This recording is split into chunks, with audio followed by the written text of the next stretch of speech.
Hola, buenas noches. Ya estamos llegando a lo último, al cierre de Decidas Summit 2025. Y para esta sesión me acompaña Amalia Andrade, que viene llegando hoy desde Bogotá. Estoy muy feliz de estar acá. Me siento muy honrada. Muchísimas gracias. Vamos a compartirles que Amalia fue parte de la primera edición de Decidas Summit, que fue una edición online en 2021. Se cumplió la promesa de que regresaras en persona. Claro que sí, soy miembro fundadora y eso me hace partícipe para siempre, espero. Claro que sí. Y también está Adrian Becker, que nos acompaña desde Nueva York. Hola. Hello, thank you for having me. I'm so humbled to be with all of you. Y Alejandra Márquez, escritora, cineasta, guionista. Hola. Gracias. Y nosotros queremos hablar un poco, como ustedes saben, estos 2 días hemos hablado muchísimo de storytelling, de narrativa, se ha hablado incluso en los paneles que tienen que ver con economía, finanzas, derechos humanos, educación, etcétera. Y pues qué mejor que hablar de narrativa y el caos que vivimos hoy con los medios de información que con estas tres mujeres. Y para empezar, me encantaría comenzar, repetí, para empezar me gustaría preguntarles, es tarde, es preguntarles qué rol juega la narrativa en la forma en la que ustedes ejercen activismo desde sus distintas trincheras. Amalia. Wow. Yo creo que es todo, ¿no? Em, para mí, creo que la narrativa, y como lo hablábamos hace un rato, es un lente, es una mirada sobre la cual vemos el mundo. Yo siempre he sentido que mi deber o mi llamado como escritora es usar la narrativa para desarmar. Y es necesario desarmar porque el tema que está al centro de mi trabajo es la salud mental. Y hay mucha información de salud mental. Y es muy paradójico cómo la información no nos sirve de absolutamente nada. Y siempre que yo hablo de esto pongo el ejemplo de los cigarrillos, con todo el respeto de las personas fumadoras. Pero si la información fuera tan transformadora como se supone que es, pues nosotros viendo las advertencias y las fotos horribles que vemos en las cajetillas, dejaríamos de fumar. No funciona así. Entonces, ¿qué pasa? La narrativa lo que hace y la manera desde la cual yo puedo hacer ese activismo es desarmando al otro para que no la información, para que lo que necesita saber y lo que necesita cuestionarse con respecto a la salud mental en torno a la sociedad que vivimos, porque la salud mental no es un problema solamente individual o de nuestro cerebro como nos han hecho creer, sino que es un problema social. Nosotros, la salud mental no existe en el vacío. Somos, por ejemplo, mujeres y eso ya tiene incidencias en nuestros universos emocionales y vivimos en una sociedad capitalista que no nos ofrece ciertas cosas y que nos está violentando de otras muchas maneras. Entonces, eso también afecta nuestra salud mental. La narrativa creo que para mí es el lugar desde el cual yo puedo desarmar a las personas, decirles, estamos en el mismo lugar, cuestionemos. Yo creo que el individualismo ya se agotó y más en esta época. Miremos hacia afuera, miremos la comunidad y miremos a la sociedad, responsabilicémonos y no están solos. Entonces, para mí ha sido un ejercicio, y sobre todo como escritora, y algo por lo cual me han criticado mucho, de bajarme, de no escribir desde la autoridad, sino escribir desde un par. Siento que desde ese lugar la narrativa me ha ayudado a ejercer mi activismo, pienso yo. Más duro, por favor. Muchísimas gracias. Narratives can be very, very small, personal, intimate. What happened to me on my walk here. Narratives can be on a community level. What's going on in my building, on my block, in my family. Narratives can be the story that we tell ourselves as a country. Narratives are the stories that we tell about our world, about our planet. And we live in a society that operates and propagates largely dominant narratives, the stories of norms and conventions. And our children grow up in a society thinking that those dominant narratives are the world around them. And so narratives are extraordinarily powerful as an asset of an individual, of a community, of a country, of a planet. And yet we have to value them much more than we do for the power that they hold in shaping what you described, kind of that lens through which we see the world. And so I think one of the questions that I ask myself all the time is, what are the narratives not being told? What are the narratives being concealed? What are the narratives being ignored? What are the narratives being subjugated, being violently repressed, oppressed, and erased?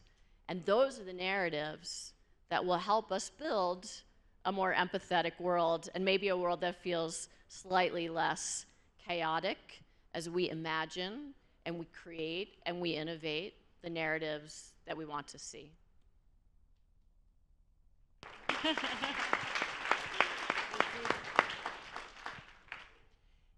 Yo diría que tan importante como la narrativa es cómo la contamos, ¿no? No es el qué necesariamente, sino el cómo a veces. Yo como cineasta pienso en esto muchas veces porque creo que hay una historia que está en el texto, ¿no? que ocurre en la superficie y que tiene que ver con un tema, con un personaje, con cosas que suceden, pero hay otra historia que pasa a través de las formas. La forma cinematográfica es muy poderosa, ¿no? La imagen y el sonido articulados para generar discursos que vayan en contra incluso de ese texto ha sido pues, lo que ha cambiado el siglo pasado, ¿no? Y lo que ha vuelto al cine esta maquinaria de propaganda tan fuerte y tan importante que es. Yo creo que los cineastas nos tenemos que dar cuenta de esto, hacernos muy responsables de esto, porque no solamente es escoger bien tus temas y los cuentos que quieres contar, sino contar cómo los vas a contar. Yo siempre les digo a mis actores como cuando llega alguien y me dice, ¿pero por qué dice que lo amo si lo odio? Y yo les digo, es que puedes decirle que lo amas odiándolo, ¿no? Y ese es, digamos, ese es un ejemplo muy simple de lo que estoy diciendo.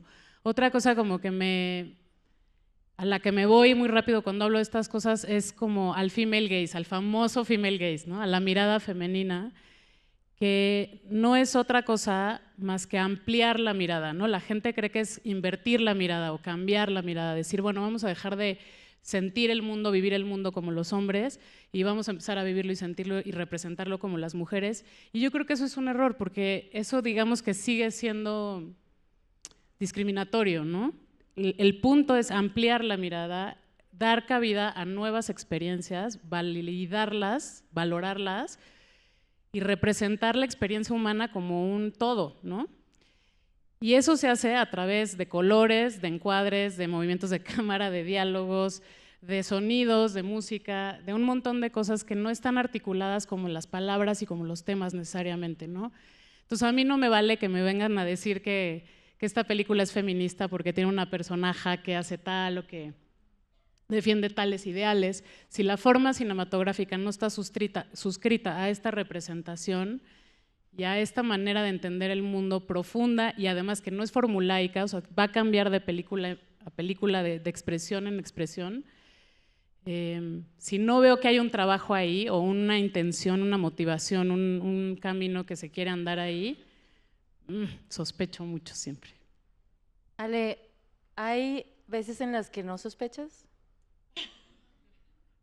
Yo siempre sospecho, pero también es eso, ¿no? Cuando sabes el poder mágico que tienes en las manos, ¿no? Con eso, con un arte tan poderoso como el cine, pues creo que hay que pasar primero por la responsabilidad y luego ya por todas las cosas buenas que vienen. Parece que estoy hablando de que somos monstruos, todos los cineastas, y no somos, ¿no? Para nada. Hay muchísimas cosas que se pueden articular de una manera súper luminosa, súper novedosa. Eso, yo digo, a mí en mis pelis y en mi serie, la voy a promocionar, La Liberación por Amazon Prime. Véanla, por favor. Por favor, véanla. Hay una serie de escenas de una mujer que tiene una infección urinaria, que va al ginecólogo, que no sé qué, y hombres de mi vida, buena onda, digamos, no malas personas, llegaban y decían, pero yo ¿por qué tengo que ver eso? ¿Yo por qué tengo que...? ¿De qué sirve esa escena en el ginecólogo? Y yo como...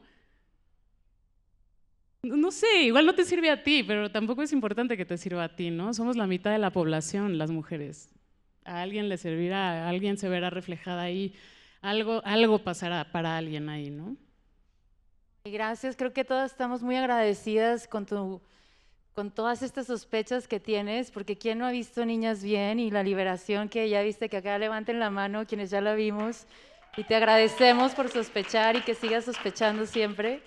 Adrian, hablando de los comos que mencionaba Ale, la productora de Level Forward es la productora más inspiradora que he conocido en mi vida y que es un modelo a seguir en lo personal. A mí me impresionó muchísimo, no solamente las historias que eligen contar, pero cómo deciden llevarlas a cabo, cómo involucran a la comunidad y cómo generan impacto. No se queda solamente en todo el trabajo que empieza desde la idea, en el desarrollo, en la escritura, pero en lo que sucede también detrás de cámara y lo que sucede una vez que eso se publica. Me encantaría que nos puedas compartir cómo nace Level Forward y qué les lleva a crear este nivel de impacto más allá de lo que vemos en la pantalla. Thank you. Sorry for the delay. So, yes, there's so many different decision-making points when you decide to tell a story, and everyone here is a storyteller, so we're all going through these decisions. How am I going to tell the story? More than what is about. How am I going to tell it? Who is going to tell it with me? How am I choosing who is going to tell it with me? Who's in the room? Who isn't in the room? What are the voices that need to be represented? How am I going to finance the story? How am I going to market the story? How am I going to price it? How am I going to distribute it?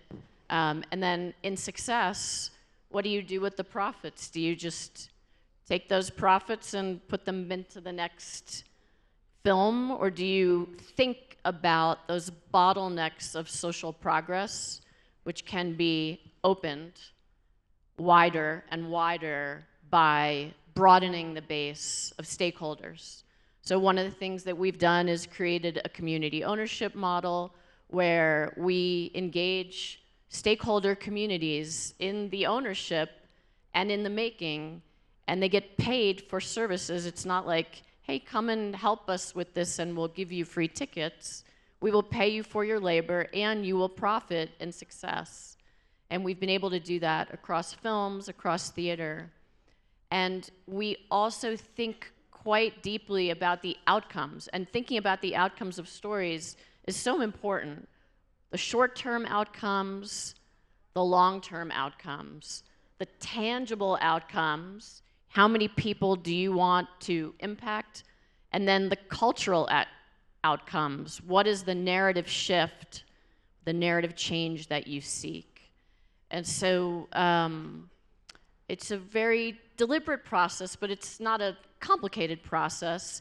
It's just being extraordinarily thoughtful. And someone I was talking to V today about slowing down the process. We're all in such a rush.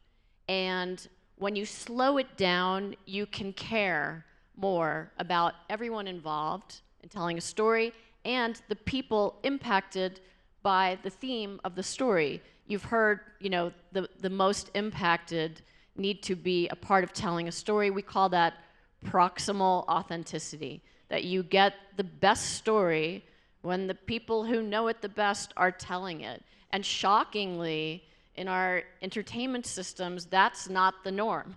The dominant narrative is that the people in power will tell that story. So that decolonizing process is also critical in imagining the way we want storytelling to impact our world, because it can, but we must think deliberately, we must slow it down, and we have to involve the people and let them drive who know it the best. Y me encantaría que nos compartas, hablando de mejores... bueno, espérame, ahí voy. ¿Ya? Ok. Creo que este es un gran espacio para que nos compartas en términos de mejores prácticas. Ustedes con Jagged Little Pill, esta obra que en Broadway, decidieron crear un consejo de impacto para que los temas que estuvieran tratando de ahí fueran representados de la manera correcta y pudieran realmente generar un cambio. ¿Cómo fue esa decisión de crear ese board? ¿Cómo les llevó a ampliar también después de Jagged Little Pill entre todas sus etos? ¿Y qué mejores prácticas tienes hoy que puedas compartir, que puedan replicarse en otras industrias con este tipo de consejos de impacto? That's a great question, Barbara. I think, well done. Let's give Barbara a round of applause for this entire, and two other co-founders. And how you have the energy to be doing this right now, no idea. So we focus on partnerships with the most credible, knowledgeable. You can't be an expert in every story that you tell. So you have to actively research and go and find the people who are, and you have to build a structure that welcomes them and values their input. So with Jagged Little Pill, which was a very complicated story, anyone listen to the original Alanis Morissette album? Yeah, okay, some fans. Yeah. Believe it or not, there are now people who have never listened to that album, but they've listened to the Broadway album. But the story that was written by Diablo Cody, who, if anyone's seen Juno, a great film, it's a story that involves sexual assault, it involves rape, it involves transracial adoption, it involves LGBTQIA representation. It's a multitude of challenges that face the central family. And so we went to a number of organizations that work in these impact areas and had them read the script and paid them to come in and talk with cast and crew and engage them so they had visibility in the theater, and created opportunities for audiences to learn more. We actually upped this. We did a little play, which I don't know if anyone here has ever heard of. It's called POTUS, or Behind Every Great Dumbass Are 7 Women Trying to Keep Him Alive. POTUS is what we call,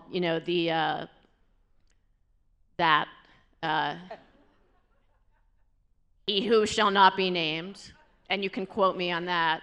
And the piece focused on 7 women: the press secretary, the chief of staff, the executive assistant, the reporter, the lover, the wife. It was Vanessa Williams and Leah DeLaria and Julianne Hough. It was a great cast. And we brought in 7 organizations and paired each organization with one of the actresses throughout the run of the show. So when they appeared, the organization was with them as a way of uplifting the work of the organization and also giving the performers the knowledge and the backing to have conversations about the issues that were represented in the piece. So I think key partners, research, and programming, creating the space and the time, even if it's a little more expensive and it slows you down just a little bit, to give people the opportunity to unpack and process what they just heard, because it's that like little window that cracks open when you see a film or you see a show or you read a book and you're thinking and your mind is turning. But we, as part of the rebellion of making art and telling stories, also must create time and space and be responsible for feeding the curiosity that comes with that process. So those are some ideas.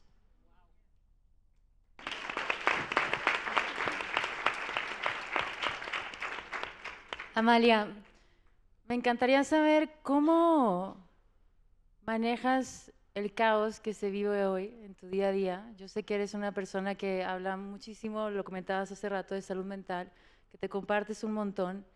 ¿Qué herramientas usas en lo personal para navegar el caos y el clima político que vivimos hoy? Y también, nada más, si podemos agregar, ¿cuál es tu visión para el futuro? Si hoy estamos en medio de tanto caos, ¿qué te gustaría ver hacia adelante? Facilita la pregunta. Liviana, ligera. Bueno, ¿cómo navego yo? Personalmente, pues es difícil, no es fácil. Creo que estamos en una situación bastante desafortunada y como de nuevo hablábamos, y quiero tomarme un segundo para agradecerte a ti, Bárbara, y a todo el equipo de Decididas. Me parece un sueño estar hablando con ustedes dos y me parece un sueño este espacio y cómo sobrevivo viniendo a cosas como estas.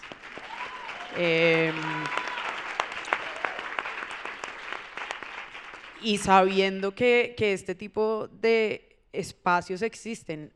Volviendo a lo que quería decir, era, pues estoy exhausta, no por mi vida o por la velocidad igual de mi carrera, que también es cansada, pero por la situación actual. Y ya que estamos hablando de narrativas, para mí es absolutamente desgastador y angustiante oír todas estas precisamente historias que se asumen como verdad, y a veces me siento absolutamente frustrada de ver cómo no estamos cuestionando las narrativas que se nos están presentando como reales en todos los espacios. Yo personalmente, y porque hablas de cuidado y para traerlo de nuevo a la salud mental, mi último libro, que se llama No sé cómo mostrar dónde me duele, es sobre las emociones, y uno diría, pues, ay, qué fácil, ¿no? Emociones, o ¿por qué es importante en este momento un libro sobre las emociones? Nunca ha sido más importante. Somos analfabetas absolutos con respecto a nuestros universos emocionales, y como somos analfabetas con respecto a nuestros universos emocionales, lo que estamos viviendo en este momento no solo es una guerra de narrativas, no solo es una guerra de desinformación, es una guerra emocional, profundamente emocional. Con lo que están jugando es con nuestro miedo, con nuestras emociones más viscerales, emociones que nosotros no entendemos. Y el día que para mí eso se hizo muy transparente y muy claro, porque como activistas o como mujeres que cuestionamos otras cosas o personas, es muy fácil decir, ok, allá afuera se está ejerciendo violencia económica de esta y esta manera. Se está ejerciendo violencia de género, violencia sexual, ya, y yo la puedo entender cómo opera. Ahora, cuando yo entendí que se estaba ejerciendo violencia con la cosa más íntima mía, que están controlando que se me están metiendo acá, ya no es acá, se me están metiendo acá, para mí eso me explotó la cabeza y fue, no podemos. Es que si no nos conocemos a nosotros y no sabemos cómo opera el miedo, si no sabemos cómo opera la desesperación, si no sabemos cómo opera la alegría, la ilusión, y cómo esto repercute a nivel social y cómo además tenemos que compartir esta información, rotar esta información. Entonces, ¿cómo me cuido yo para responderte? Cuestionando, invitando a los otros a cuestionar. Hay muchas otras mujeres que admiro que están haciendo trabajos, cada una desde su trinchera. Entonces y por eso me parece muy bonito lo que decías de investigar, de buscar. Yo me quedo acá y yo les quiero decir, cuestionemos las emociones, cuestionemos por qué nos está metiendo tanto miedo, cuestionemos cosas como por qué no podemos llorar en público. Pareciera sencillo, pareciera un problema que no tiene que ver con la situación política, tiene todo que ver con la situación política, tiene absolutamente todo que ver. Entonces, para mí es cuestionar y entender que la salud mental trascendió el paradigma individual hace rato, tiene que ver con la comunidad, tenemos que sanar en comunidad y tenemos que informarnos y apoyarnos en comunidad.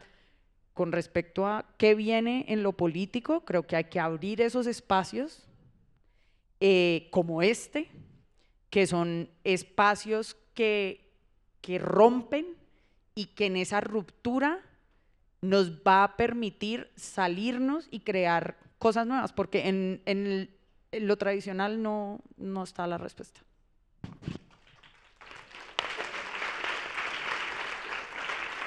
Can I say one? What you said is so smart, and I think there's real power in that. When we are true to our feelings, which are so hard to figure out because we're all trained right now to think externally, like rate the Uber driver, rate the film, rate your meal, and it's taking us out of how we feel about things. But when we feel, and when we feel in community, and when we feel publicly, it's messy, right? We cry, we're angry, we have grief. You can't argue with that. You can't deny it. It's true. And I think that the propagandaists are most fearful of our feelings because they cannot control that. And so I think there's power and agency and hope in recentering how we feel as our story and using that. Y por favor, y todas las revoluciones siempre vinieron precisamente de los espacios emocionales en comunidad, porque además la sociedad está hecha para aislarnos, ¿no? Para que no sintamos, pero eso es mentira, sentimos en comunidad. Entonces todas las grandes revoluciones vienen, por ejemplo, de la rabia de, atención, las mujeres, ¿por qué creen que nosotras no podemos ser bravas? Los hombres bravos, asertivos, las mujeres bravas, no. Pero ¿y quiénes han cambiado el mundo? Las mujeres bravas, y lo vamos a volver a cambiar.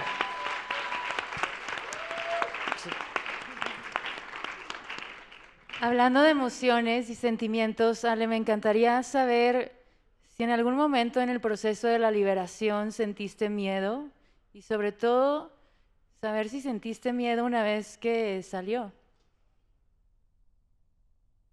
Yo me la pasé diciendo, y a Mira que trabaja conmigo cerca, me va a hacer justicia. Yo me la pasé diciendo que traía un machete en la mano todo todo el tiempo, ¿no? Como que simbólicamente tenía que tener un machete para lidiar con la gente con la que estaba trabajando, para lidiar con los ejecutivos, con una plataforma, con el discurso que esperan que rellenes ahí, pero también para combatir mis propias dudas, mis propias… al final todos y todas crecimos con una narrativa muy masculina y desbaratar eso cuando estás filmando 12 horas al día y estás cansada y no puedes como tomar las decisiones más asertivas, es difícil, ¿no? No tuve miedo como de… Yo creo que lo que decía antes, ¿no? Como que la narración que subyace a la narración es tan poderosa que hay muchas cosas que van a traspasar la pantalla, que van a generar emociones y luego, o sea, emociones, sentimientos, pero luego pensamiento, porque creo que ese es el camino, ¿no? Como que… Por lo menos es lo que yo me pongo como misión cuando estoy dirigiendo algo, como que esto tiene que ser emocional para que genere pensamiento. Siempre digo, si puedo mal viajar a alguien a las 3 de la mañana, si alguien se va a despertar a las 3 de la mañana así de, ¿qué? ¿Qué vi? Claro, ¿no? Y entonces eso nos va a llevar como a una… Sí, a un tren de pensamiento que va a llevar, ¿no? Que va a despertar algo, que va a provocar algo o incomodar a alguien, pues ya gané.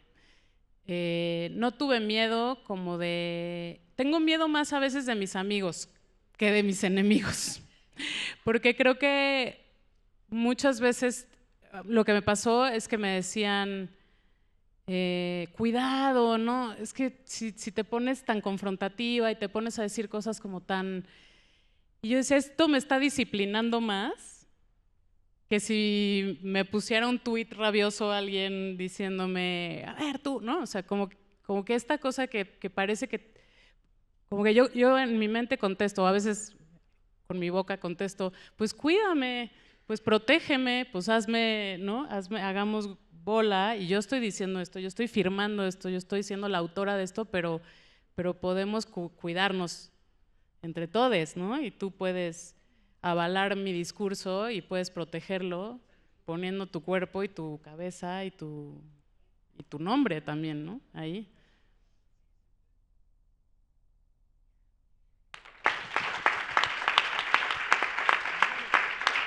Preguntas ligeras y respuestas ligeras en la sesión de cierre. Para cerrar, este año el lema de la edición fue Decido atreverme. Me encantaría saber, y que quede acá, ¿a qué deciden atreverse ustedes este año, después de lo que hemos compartido estos días? Y segundo, ¿a qué invitan a que se atrevan? Amalia. No, ya a mí me ha tocado todo siempre primero, vaya por allá. Bueno, Adrian, ándale. They're still repeating the question for me.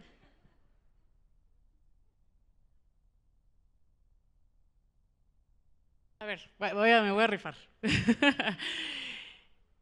Yo creo que a mí, lo decía hace ratito, ¿no? Lo que ha dirigido mi trabajo ha sido como observar a los personajes que tienen que gestionar su falta de poder, que al no tener poder tienen que meterse por las grietas o hacer cosas o quedarse callados, mirar, hacer cosas muy chiquititas para cambiar las situaciones.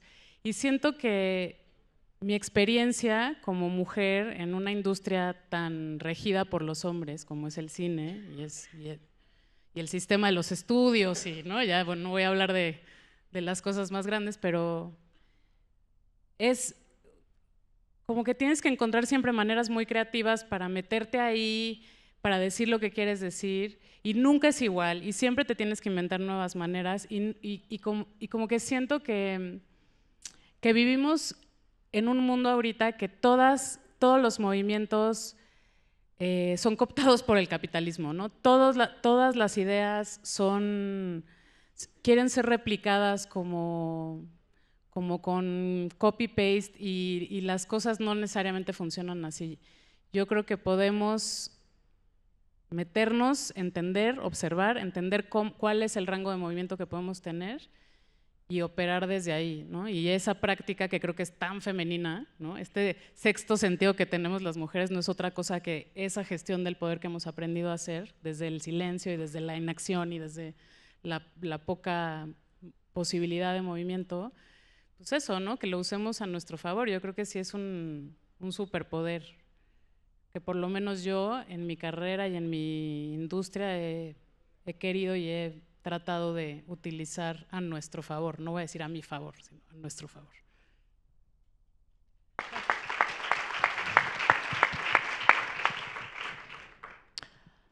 Okay. There's a song in Hamilton about the room where it happens, being in the room where it happens. And I think that we have to dare people to go beyond wanting to be in the room where it happens. That we have to build new places. And in America, Shirley Chisholm, she'd bring her yellow folding chair and she would make her own room. And that we all have to have the courage and the hope and the joy to venture into what is unknown.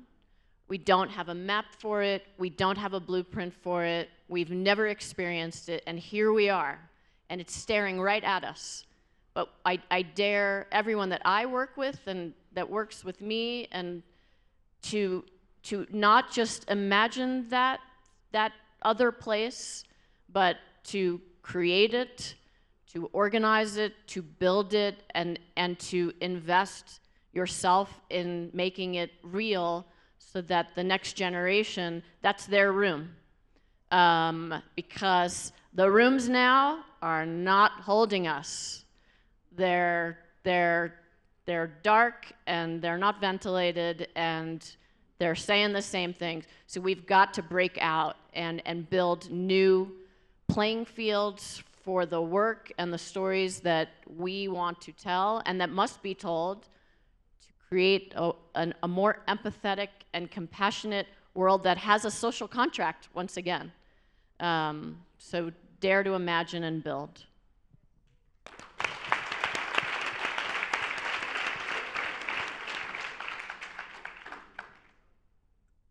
En estos días, como que hace un buen tiempo ya he estado como muy ausente, más ausente en mis redes sociales de lo que usualmente estoy.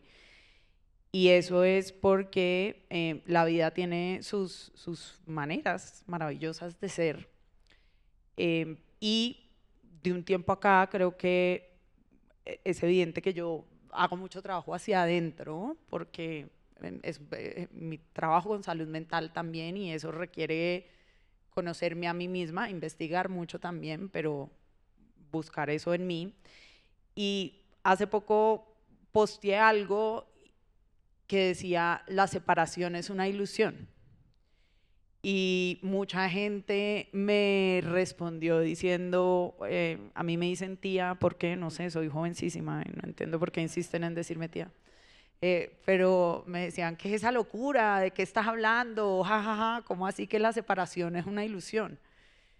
Y yo en ese momento, esto eran mis comentarios y yo dije, esto es una conversación mucho más amplia que no voy a tener en comentarios, pero lo que yo quiero decirle a la gente es que se atrevan a sentir, se atrevan a ir hacia adentro y se atrevan, de ser posible, a explorar el universo espiritual. Pareciera que no tiene sentido, pero tiene todo el sentido. ¿Por qué? Porque es en las prácticas espirituales, sin importar cómo ustedes quieran llamarla o aproximarse a ellas. Yo medito, por ejemplo, yo hago yoga, hago otras cosas, que uno comprende primero que en el silencio hay claridad y que es un momento que necesitamos claridad. Y segundo, las prácticas espirituales todas llegan a esa conclusión. La separación es una ilusión. Todos somos parte de lo mismo.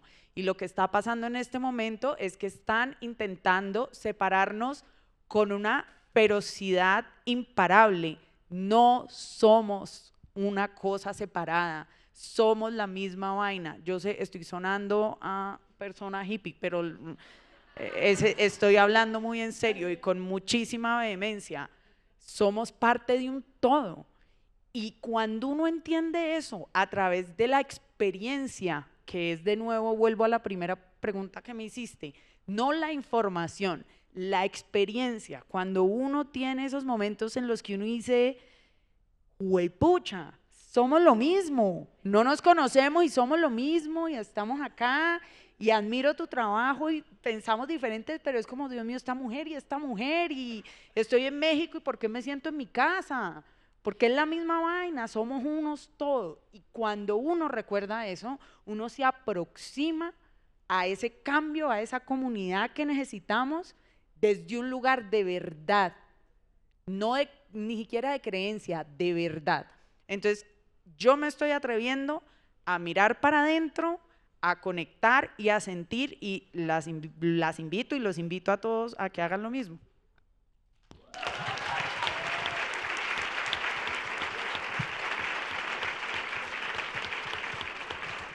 Muchísimas gracias. Y para cerrar esta noche estamos honrando a 2 mujeres que se atrevieron a muchísimo, a tanto, que están hoy con nosotras, y seguido de una mujer que se atreve todos los días a cantar a favor de un mundo nuevo, distinto, que lo imagina y lo construye y lo escribe, como decía Adrienne. Muchísimas gracias, Amalia Andrade. Gracias, Adrienne Becker, Alejandra Márquez, y gracias a ustedes por atreverse a soñar con nosotras.